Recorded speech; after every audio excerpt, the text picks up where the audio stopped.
everyone, welcome back to another episode of Sophie's Sofa. Today we have a very special guest, probably the strongest, bravest, and kindest girl I've ever yet to meet. She's amazing. Her name is Bianca Maderal. You can also know her as Bibi.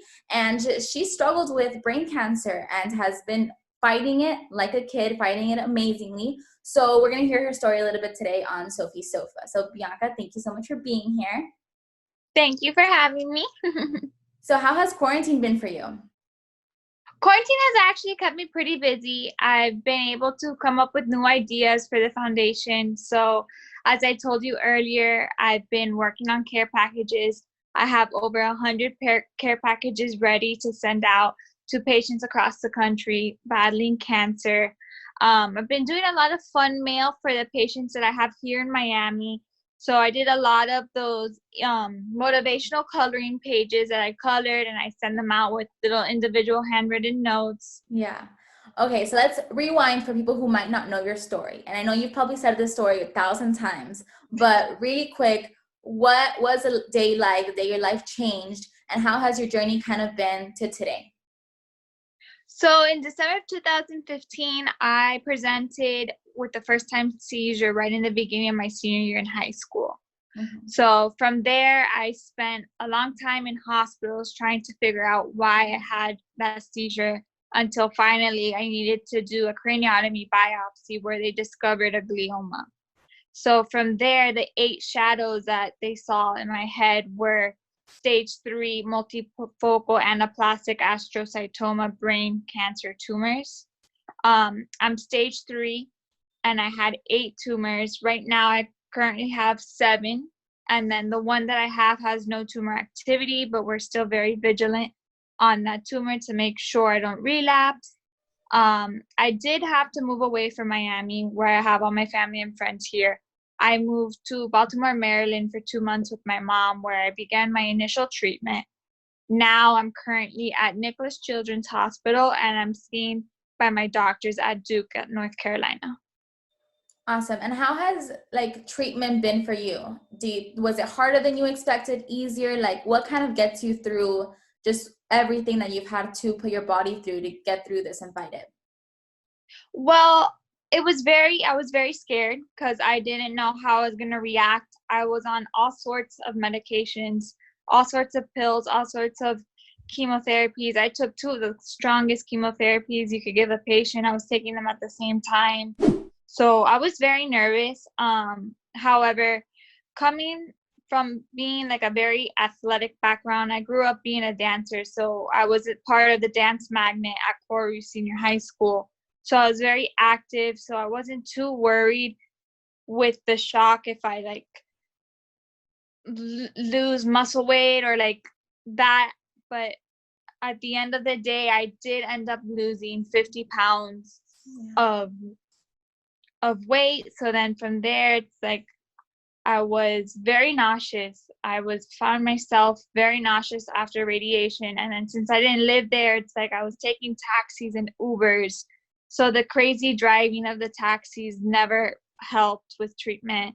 I would come back throwing up all over the place. I didn't suffer, surprisingly, from too many migraines. So most of it was I don't even know how to explain it, but my brain felt all fuzzy in a way because of the post radiation. Right. I felt very fatigued at some points. I spent most of the time in bed, laying down, watching movies and stuff. I couldn't even get up to go walk around. I didn't really have any energy. So it did take a lot for me. I did lose the inside of my hair because of radiation. My brain tumor chemos were pills, so I didn't have it through IV. So I was lucky enough to keep my hair on the top. So my radiation was the one that damaged the hair on the inside. So it was all bald. Mm-hmm. All this was all bald on the inside. It's grown so long and beautiful now. So I would if you're walking the street, I would have never known. It's crazy. Yeah, that horse shampoo really helped. Oh, please give that to me. Send me a text of what that is after. Okay, and along this journey, when was it that you were like, you know, I want to help others and I want to help kids and I want to start an organization like Fight Like a Kid, which you started? Like, tell us about how that all came about. I've always had a passion with kids. So, like I told you, I worked in several summer camps. I've been very engaged, even with my cousins, babysitting. I even started like my own little photography business as a hobby where I did plenty of photo shoots of little kids and their family. So, moving away to Baltimore and being seen under the pediatric oncology unit and seeing newborns and adolescents and young adults all fighting all sorts of cancers, it really opened my eyes. And I actually received a care package when I was up there. And I've always been like the friendly girl at school that would always make the little corny Pinterest holiday goodie bags for all my friends. So when I received that care package, I was like, I want to do something like this. I want to create something to be able to put the smile on the faces of all those children fighting for their lives. The kids need a voice. They don't have enough funding for their treatments. There's only 4 drugs out there specifically for pediatric cancer. So you could only imagine a newborn baby consuming the same toxic chemotherapy that an 80-year-old man is taking. So it takes a big toll on your body. So from there, I was inspired to be the difference for pediatric cancer. I want one day for one of my superheroes to look at me and say, because of you, I didn't give up. I feel that I was assigned this mountain to show them that it can be moved. In my eyes, it's cancer's turn to be afraid.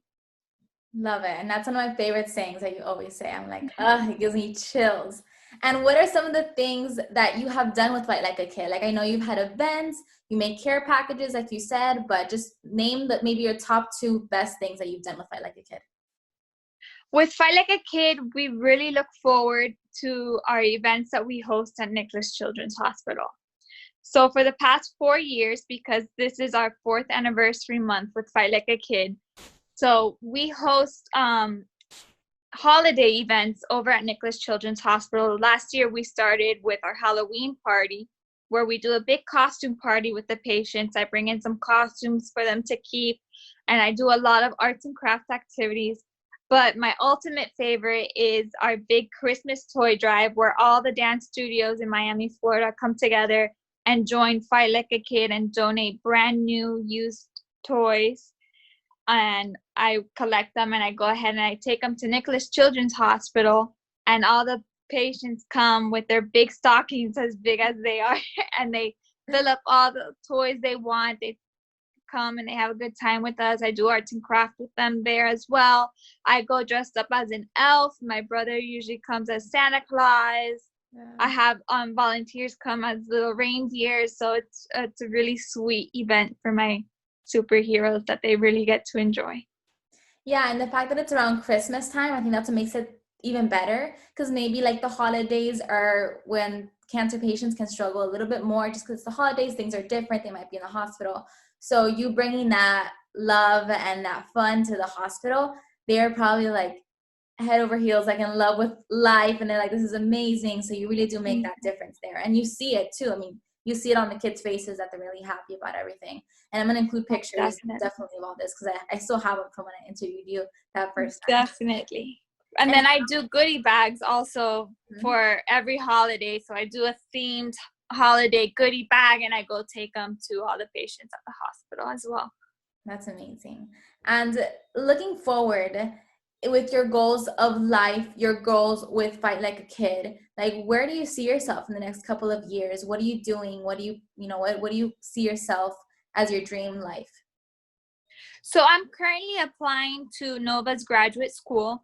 My plan for right now is to get a master's degree in developmental disabilities so I can begin working as a child life specialist for the oncology unit. That way I could be there psychologically and mentally for the kids, because I do strongly believe in the power of positive psychology.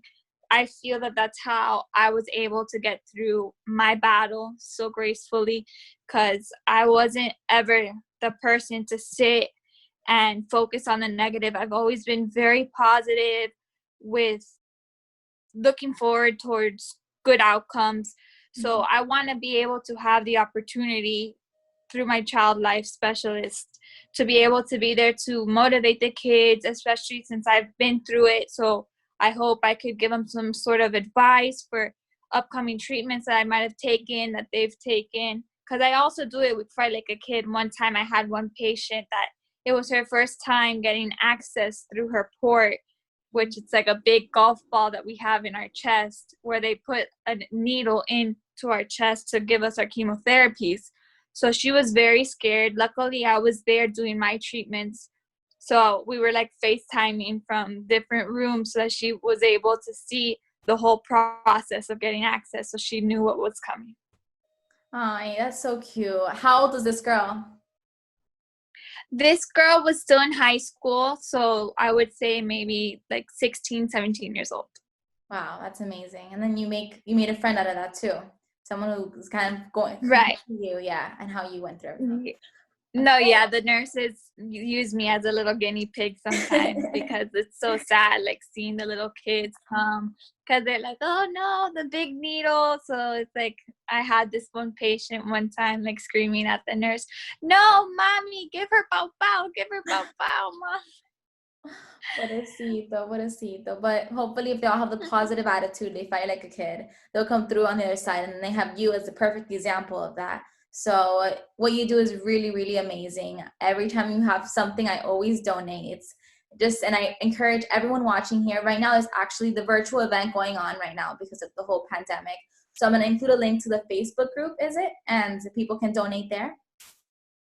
Yeah, you could go to www.fightinglikeakid.org, click on our big donate button, and from there it sends you directly to make a donation towards Fight Like a Kid to support our mission of continuing putting a smile on pediatric cancer patients through nonprofit dedication, education, and support. Exactly. Amen. All right. Thank you so much, baby, for being here. I hope you have a great rest of your day. And everyone, make sure to follow her on Instagram. Her Instagram handle is right under her. And make sure to check out Fight Like a Kid. You won't be disappointed, okay?